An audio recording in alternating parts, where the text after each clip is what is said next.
রূপ দেওয়ার মালিক হলেন আল্লাহ, আর শিফা করার মালিক হলেন আল্লাহ। অনেকে বলতে পারে হুজুরের আবার অসুস্থ হয় কেন?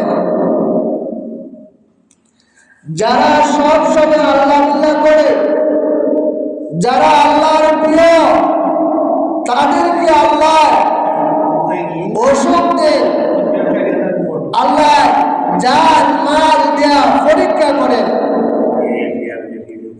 কারণ অসুখের মাধ্যমে আল্লাহ আল্লাহর বান্দার গুনাহ খাতা মাফ করে দেন। চিৎকার দিয়ে বলেন আলহামদুলিল্লাহ। আইয়ুব আলাইহিস সালাম আল্লাহর বেশি প্রিয় ছিলেন। সব সময় তিনি আল্লাহ আল্লাহ জিকির করতেন।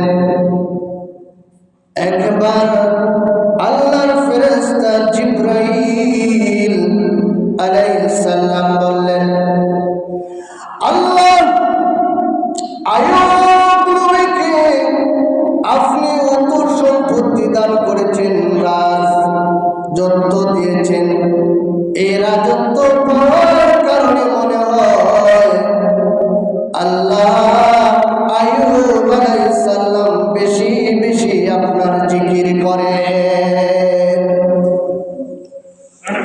আল্লাহ পাক রব্বুল আলামিন আইয়ুব আলাইহিস সালামের কথা জিবরাইল